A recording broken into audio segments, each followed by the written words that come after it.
Captain Jake Morrison stood on the bridge of the human ship Aurora's Edge and watched the alien world grow larger on the main screen. The planet looked like a giant blue diamond spinning in space. Crystal spires reached up from the surface like frozen lightning bolts. This was Valeria Prime, homeworld of the Valerian Empire. Jake had been a ship captain for 15 years, but he had never seen anything like this place. The entire planet seemed to glow with its own light. Ships moved around it in perfect patterns, their hulls made of the same crystal material as the buildings below. "Captain, we're getting a signal from the planet," said Lisa Carter, the ship's language expert. She sat at her station with headphones on, listening to the alien voices. "They're speaking in harmonics. It's like they sing instead of talk. Can you understand them?" Jake asked. Lisa nodded and typed commands into her computer. "The translation program is working. They're giving us permission to land. They want us to dock at the Royal Palace." Ben Parker, the ship's engineer, looked up from his control panel. "The Royal Palace? That's a big deal. Most species have to meet trade officials first. They're treating us like important guests." Jake straightened his uniform jacket. Earth had sent them here to make friends with the Valerians and set up trade deals. The Valerian Empire controlled dozens of star systems and had technology that humans could only dream about. If this mission went well, it could change everything for humanity. "Take us down, Ben," Jake ordered. The ship moved through the planet's atmosphere. Jake watched through the windows as they passed crystal towers that reached into the clouds. Flying vehicles moved between the buildings like schools of fish. Everything looked clean and perfect, as if the entire world had been carved from a single giant gem. The royal palace sat on top of a mountain in the center of the largest city. It was massive, with hundreds of towers and bridges connecting them.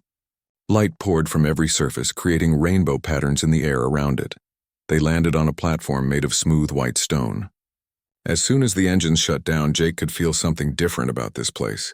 The air itself seemed to hum with energy. "Everyone ready?" Jake asked his team. Lisa gathered her translation equipment. Ben packed his scanner and tools. They were the only humans who would meet the aliens face to face. The rest of the crew would stay with the ship. As they walked down the landing ramp, 3 tall figures approached them. The Valerians were beautiful and strange at the same time. Their bodies looked like they were made of living crystal, clear and bright with light moving through them like slow lightning. They wore robes that seemed to be cut from solid light itself. The lead Valerian stepped forward and spoke. His voice sounded like wind chimes in a breeze. Lisa's translator turned his words into English. "Welcome, humans from Earth. I am Veltar, High Priest of the Royal Court. The Empress waits for you." They followed Veltar through corridors that seemed to go on forever. The walls were transparent crystal, and Jake could see the city spreading out below them. Everything was so clean and bright that it hurt his eyes. "Your empire is amazing," Jake said as they walked. Veltar's crystalline face showed what might have been a smile. "We have built it over millions of years. Each generation adds to the beauty." They entered a lift that shot upward so fast that Jake's stomach dropped. When the doors opened, they stepped into the largest room Jake had ever seen. The throne room stretched out like a football field, with a ceiling so high it disappeared into shadows. Pillars of pure crystal held up the roof, each one glowing with soft inner light. At the far end of the room sat a throne made of silver metal and blue crystal. But something was wrong. The figure on the throne sat perfectly still, too still. As they got closer, Jake could see that she was beautiful, with a face carved from clear crystal and eyes like blue stars. But there was no light moving through her body like the other Valerians. She looked dim and faded. Next to the throne on a small table lay pieces of what had once been a crown. The metal was twisted and the crystals were shattered. Dark scorch marks covered the broken pieces. Veltar stopped walking and turned to face the humans. His bright appearance seemed dimmer now, and when he spoke, his voice carried sadness. "This is Empress Zarathel, ruler of the Valerian Empire. 3 days ago, our enemies attacked this palace. They could not reach the Empress herself, but they destroyed her crown. Without it, she cannot connect to our people. She cannot lead us. She is dying." Jake stared at the broken crown, then at the motionless Empress. "What does the crown do exactly?" "It links her mind to every Valerian in the galaxy," Veltar explained. "Through it, she can speak to our fleet commanders, coordinate our defenses, and access the wisdom of all previous rulers. It is not just a symbol of power. It is the nervous system of our entire civilization." Lisa stepped closer to examine the broken pieces. "How long does she have?" Perhaps 2 days before the connection is lost forever. When that happens, she will die and our empire will fall apart. Our enemies know this. They are gathering their fleets waiting for news of her death. Ben knelt down beside the table and looked at the crown fragments. Has anyone tried to fix it? Veltar made a sound like breaking glass. Jake realized it was alien laughter, but not the happy kind. Our best engineers have worked without sleep since the attack. The crown is made from crystals that no longer exist, and techniques that died with the master craftsman who created it. It cannot be repaired. Jake looked at his team, then back at Veltar. We might not know much about crystal technology, but humans are good at fixing things. Would you let us try? The alien priest stared at Jake for a long moment. Other Valerians had gathered around them, their crystal bodies glowing with worry and fear. You would do this for us? You barely know our people. That's what makes us human, Jake said. We help when we can. Veltar looked at the dying empress, then at the broken crown, then back at Jake. Very well. But know this. In 3 million years, no one except royal blood has ever touched the sacred crown. The last outsider who tried was destroyed along with the crown he attempted to repair. If you fail, it may mean war between our species. Jake nodded. We understand the risk. But sometimes the biggest risk is doing nothing at all. The next morning, Ben Parker stood in the Valerian engineering workshop with his mouth hanging open. The room was 3 times bigger than the Aurora's Edge engine room, filled with machines that looked like they were grown rather than built. Crystal formations jutted from the walls, each one humming with different tones that created music in the air. Morden, the chief Valerian engineer, approached Ben. His crystal body was darker than the others, almost black with veins of silver light running through it. When he spoke, his voice sounded like rocks grinding together. Your people work with metal and electricity, Morden said. We work with living crystal and quantum resonance. I do not see how you can help us. Ben pulled out his scanner and aimed it at the broken crown pieces that lay on a work table in the center of the room. The device beeped and showed readings that made no sense at all. Tell me how it works. Morden picked up one of the larger crown fragments. Light immediately began flowing through his crystal fingers into the broken piece, making it glow softly. The crown is not just an object. It is alive in a way. Each crystal grows over centuries, learning the neural patterns of the royal family. When complete, it creates a quantum tunnel that connects the Empress's mind to every Valerian across the galaxy. Like a radio, but for thoughts, Ben said. More than that. The crown stores the memories and wisdom of every previous ruler. When the Empress wears it, she can access knowledge from thousands of years of history. She can coordinate fleet movements across hundreds of star systems instantly. She can activate defense systems that protect entire worlds. Ben walked around the table, studying the crown from different angles. The main piece was a circle of silver metal about the size of a dinner plate. Dozens of crystal formations had been attached to it, each one a different color and shape. Most of them were now cracked or completely shattered. The core crystal is the most important part, Morden continued, pointing to the center of the crown where only twisted metal remained. It was the size of your fist, perfectly clear, and took 300 years to grow.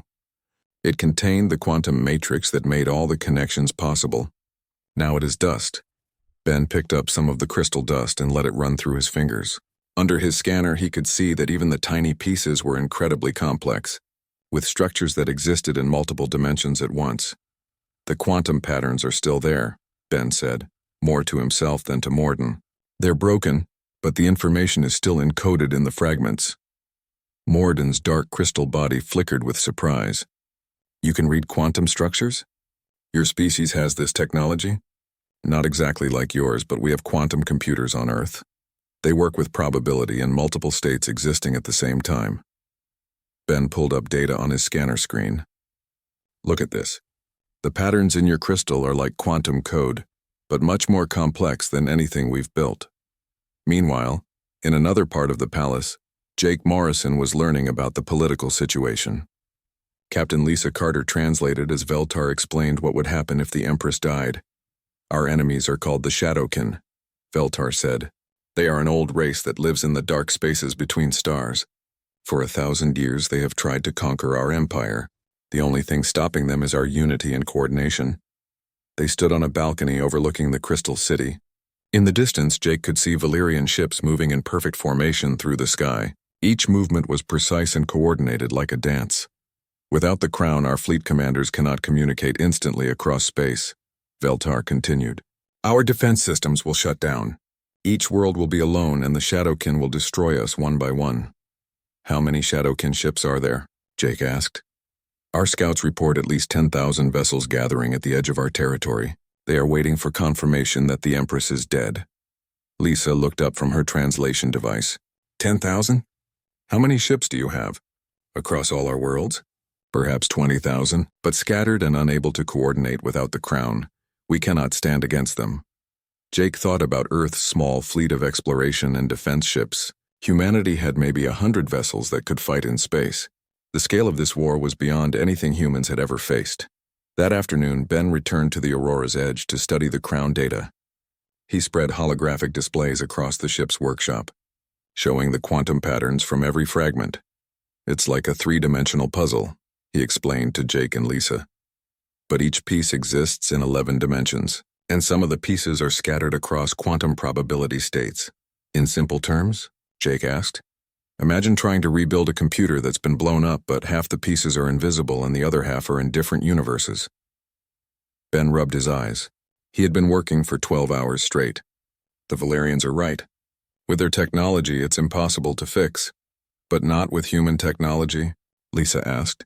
Ben pulled up a new display showing Earth's quantum computer designs. Human quantum computers work differently than Valerian crystal matrices. We use quantum tunneling and probability manipulation. They use biological resonance and dimensional folding. But what if we combine both approaches? You're talking about creating a hybrid technology that's never been tested, Jake said. More than that. I'm talking about using our ship's quantum computer to create a temporary bridge while I rebuild the crystal matrix by hand. The computer would hold the crown's pattern in digital space while I physically put the pieces back together. Lisa frowned. That sounds dangerous. It is. If the quantum bridge fails while I'm connected to it, the feedback could kill me. If the crystal rejects the digital pattern, it could overload and destroy what's left of the crown. And if the Valerian security systems detect unauthorized access, they might think we're attacking and destroy the ship. Jake walked to the window and looked out at the Crystal City. Lights were starting to dim as the Valerian day cycle moved toward night. Somewhere in the palace, an alien empress was dying, and an entire civilization depended on 3 humans who barely understood the technology they were trying to fix. There's something else, Lisa said quietly. I've been researching Valerian history. The crown isn't just protected by technology.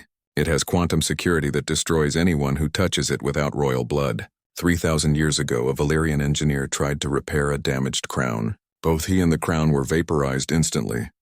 Ben looked up from his holographic displays. Quantum security reads neural patterns. It identifies who's allowed to touch the crown based on genetic and mental signatures. But human brains work completely differently than Valerian brains. Maybe the security system won't recognize us as a threat, because we don't register as Valerians at all. Or maybe it will see us as the ultimate threat and kill us immediately, Jake said. They sat in silence for several minutes, each thinking about the impossible choice they faced. Outside, more Valerian ships were launching into space, preparing for a war they couldn't win without their crown. I have to try, Ben said finally. If I don't, millions of Valerians will die and humanity will lose its chance to join the galactic community. If I do try and fail, at least we'll have tried to do the right thing. Jake nodded slowly. When do you want to attempt it? Tomorrow morning. I need tonight to modify our quantum computer and prepare the bridging equipment. Lisa, I'll need you to monitor the crown's quantum signatures and warn me if anything goes wrong. What about the Valerian engineers? Lisa asked. They'll want to help, but this has to be done with human technology and human thinking. Too many people trying to solve the problem will just make it more complicated. As night fell over the Crystal City, Ben worked alone in the ship's workshop. He modified quantum processors, rewrote computer programs, and built bridging devices that had never been tested. In a few hours, he would attempt something that an advanced alien civilization said was impossible. The only question was whether human stubbornness and creativity would be enough to save an empire. Ben Parker had not slept in 20 hours. His eyes burned and his hands shook from too much coffee. But the quantum bridging device was finally ready. It looked like a metal backpack connected to dozens of cables that snaked back to the Aurora's Edge main computer. The device hummed with barely contained energy. Are you sure about this? Jake asked for the 10th time. They stood in the ship's workshop, surrounded by modified computer equipment and jury-rigged quantum processors. No, Ben admitted.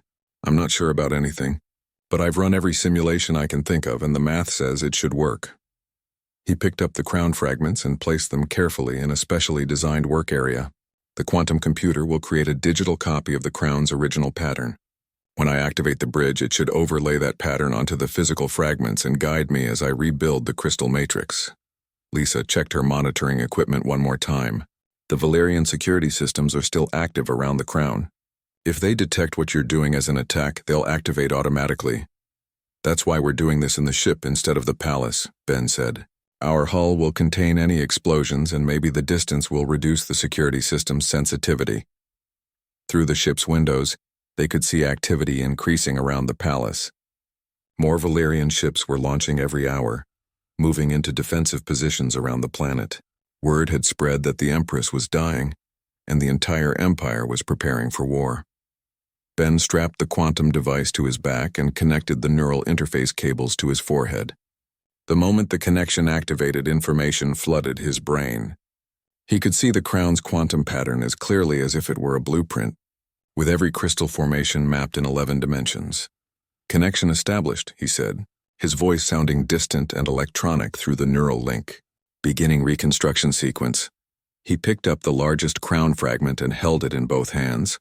Immediately, the quantum pattern in his mind began to align with the physical object.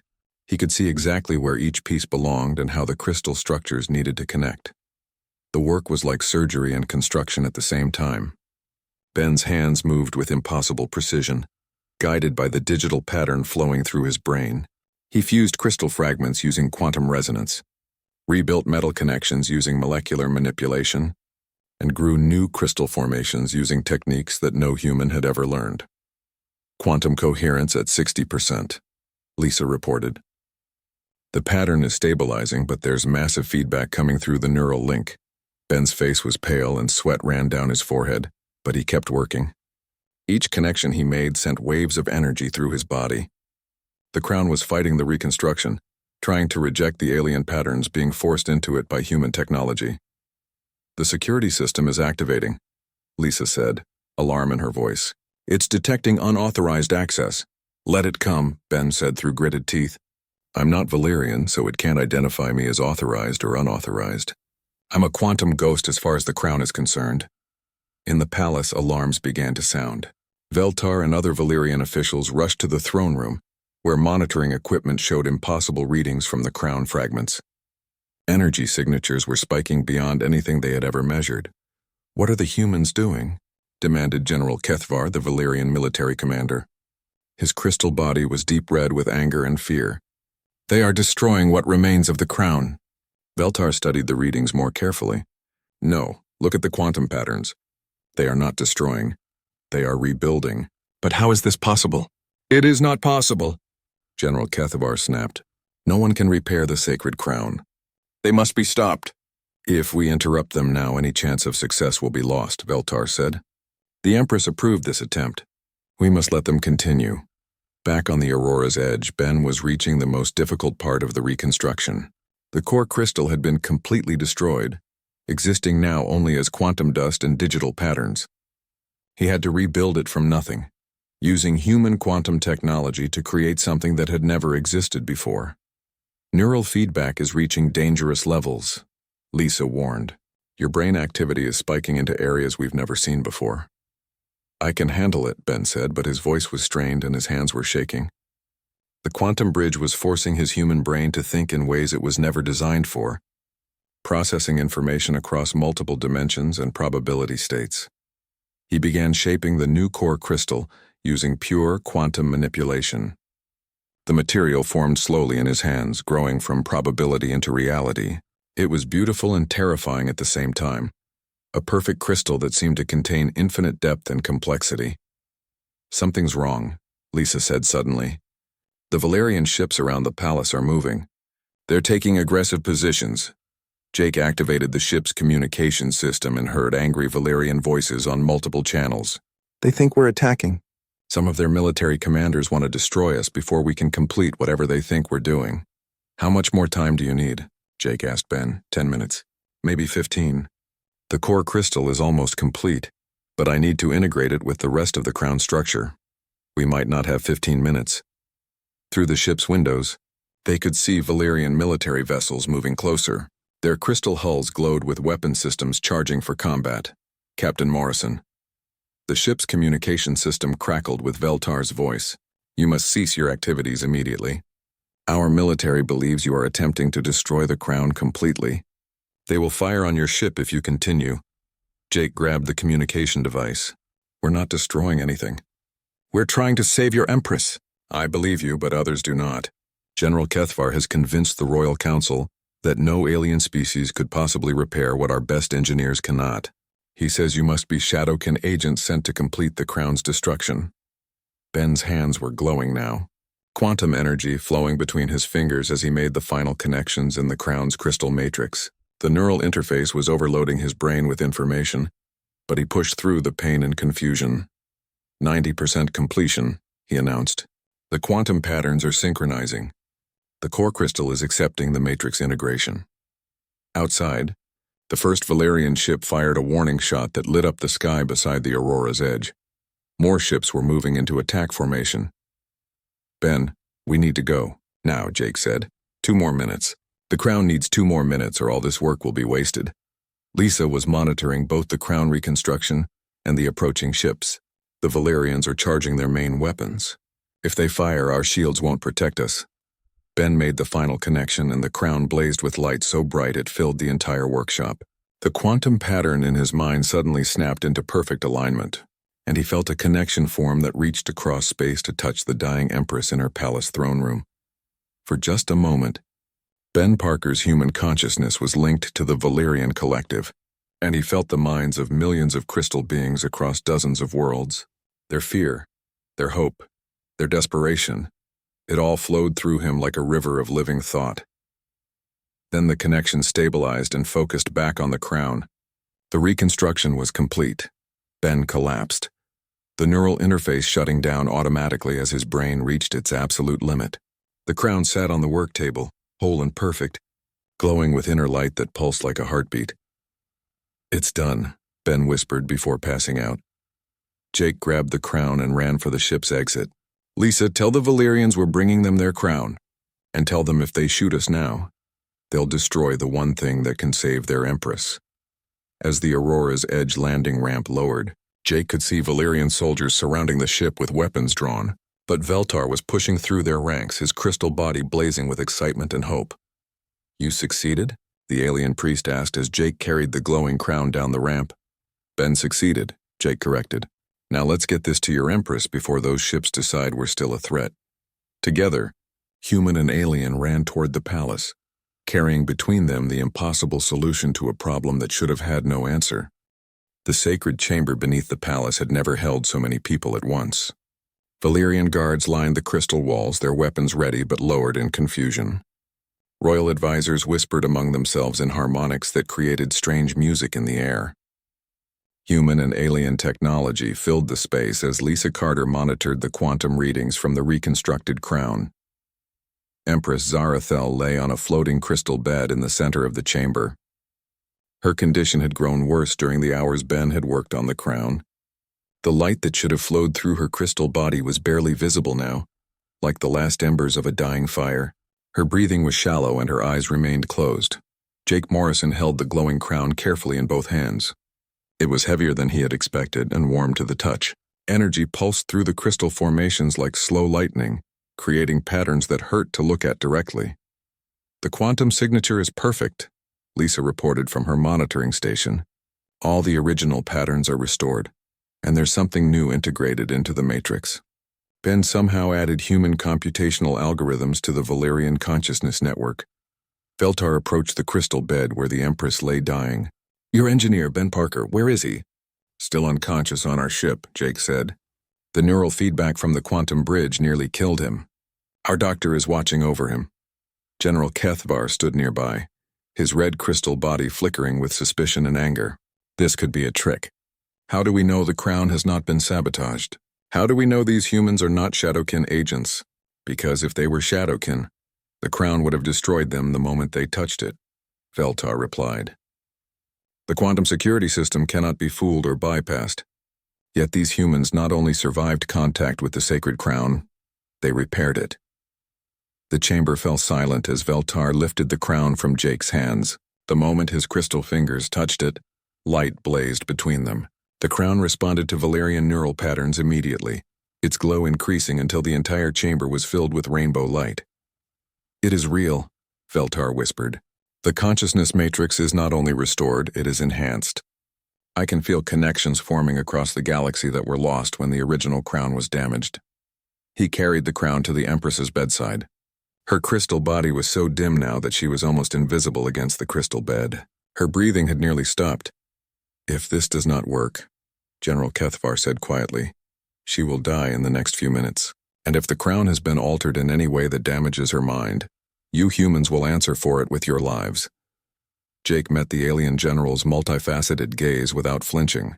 "We understand the risk, but doing nothing was also a choice, and that choice meant certain death for your Empress and the fall of your empire." Veltar positioned the crown above the Empress's head, then hesitated. In 3 million years of Valerian civilization, the crown had never been touched by alien hands. What Ben Parker had done should have been impossible. Now they were about to discover if human ingenuity could truly bridge the gap between species. "If I place this crown on her head and it kills her, what will you tell your people about us?" Veltar asked Jake. "That you tried to save someone who needed help, and that courage and compassion matter more than the species you were born into." Jake replied. Veltar lowered the crown onto the Empress's head. For a moment, nothing happened. The crown sat dark and silent, and the Empress remained motionless. General Kethvar started to move forward, his hand reaching for his weapon. Then light exploded through the chamber. The crown blazed with power beyond anything the Valerians had ever seen. Energy poured into the Empress's crystal body, flowing through every facet and edge until she shone like a star. Her eyes snapped open, blazing with blue-white radiance. But something was different. As the Empress sat up on the crystal bed, Jake could see patterns of light moving through the crown that looked familiar. They were the same quantum signatures he had watched Ben integrate into the crystal matrix, human computational. Patterns now woven permanently into the Valerian consciousness network. "I can feel them," the Empress said, her voice carrying harmonics that made the chamber walls ring like bells. Every Valerian mind across the galaxy, fleet commanders in distant star systems, civilians on frontier worlds, even children learning to speak in crystal nurseries. "The network is restored." She stood and her crystal body blazed with more light than Jake had ever seen from a Valerian. The crown pulsed with energy that seemed to extend far beyond the physical chamber, reaching across space to touch minds on dozens of worlds. "But there is something else," the Empress continued. She looked directly at Jake, and her expression was full of wonder and confusion. "I can feel the echo of the human mind that touched this crown. His thoughts, his determination, his refusal to accept failure. They are part of the matrix now."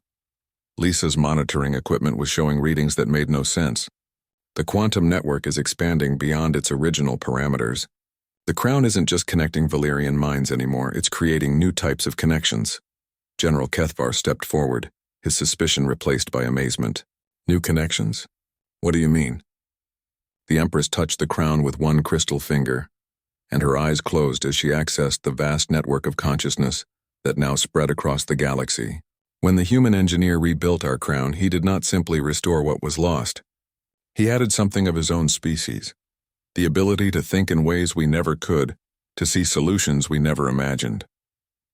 She opened her eyes and looked at Jake again. Through the quantum bridge, his mind touched ours for just a moment.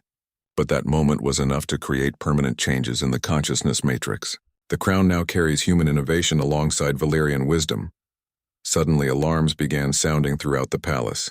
A Valerian communications officer rushed into the chamber, his crystal body flickering with urgent patterns. "Empress, the Shadowkin fleet has begun their attack. 10,000 ships are moving toward our border worlds." The Empress placed both hands on the crown, and immediately her consciousness expanded across the galaxy.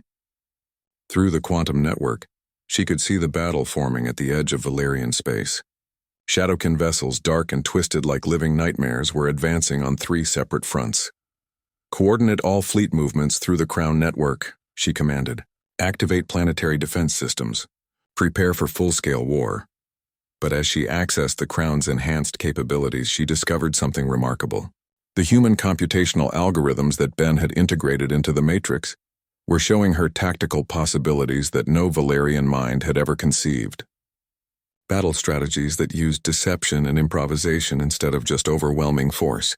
Defensive patterns that could turn enemy strengths into weaknesses. General Kethvar, the Empress said, her voice carrying new authority. Deploy our fleets using formation pattern Zeta 7. The general's crystal body flickered with confusion.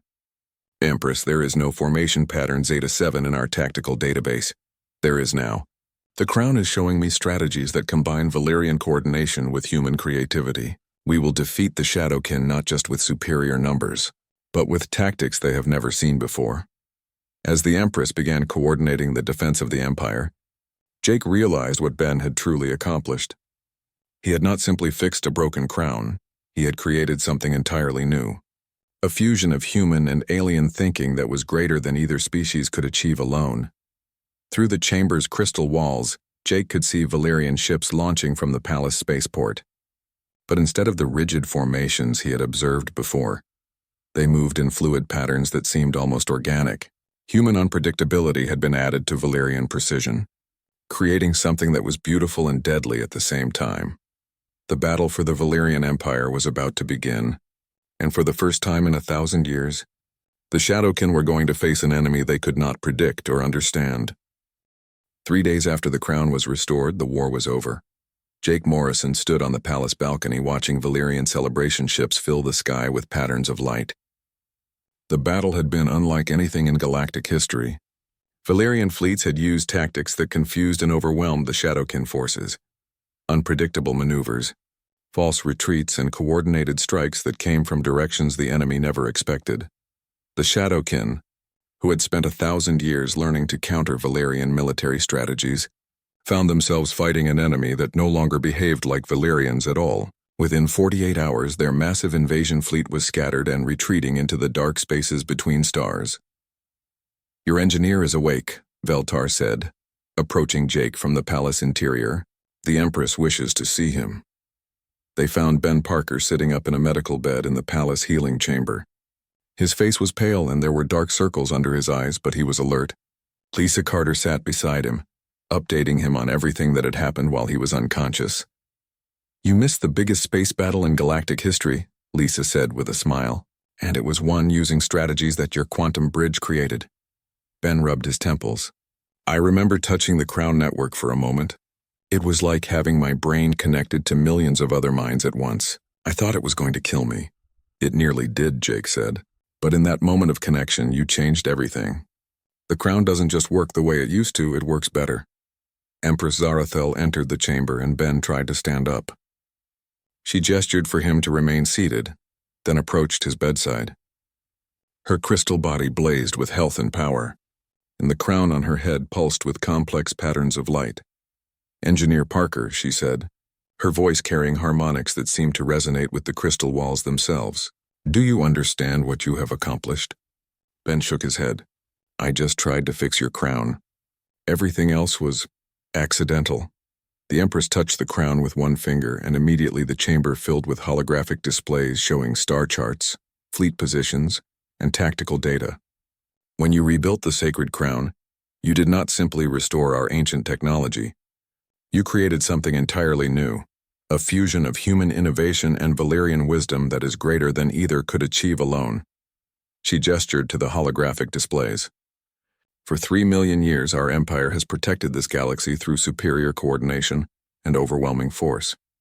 But you have given us something we never had before, the ability to think like humans, to improvise, to take risks, to find solutions that no one expects. Ben looked at the tactical displays showing the routes the Shadowkin fleet had taken in their retreat. The Crown is using human strategic thinking. More than that, it is teaching every Valerian mind in the network to think in new ways. Our fleet commanders are learning to use deception and unpredictability. Our engineers are solving problems with creative approaches instead of just following ancient methods. Our scientists are asking questions that would never have occurred to crystalline minds. Jake stepped forward. What does this mean for the relationship between our species? The Empress turned to face all three humans. It means that humanity has given the Valerian Empire the greatest gift we have received in 1,000,000 years, the gift of new ways of thinking. But more than that, you have proven that consciousness and intelligence are not limited by the form they take. She gestured to the crown again, and new displays appeared showing trade routes, scientific research stations, and exploration missions. We propose a permanent alliance between our species, Valerian resources and knowledge combined with human creativity and determination. Together we can build something that neither of us could achieve alone. Ben leaned back against his pillow, still processing what he had accidentally created. I just wanted to help. I never thought about changing your entire civilization. The best changes often come from the simplest intentions, the Empress replied. You saw a problem that needed solving, and you refused to accept that it was impossible. That is perhaps the most human trait of all. Lisa looked up from her translation device. There's something else. The Crown Network is showing me data about other species in the galaxy. Civilizations that have been isolated or struggling with problems they can't solve alone. The Empress nodded. Yes. With our enhanced capabilities, we are discovering species in situations we never noticed before.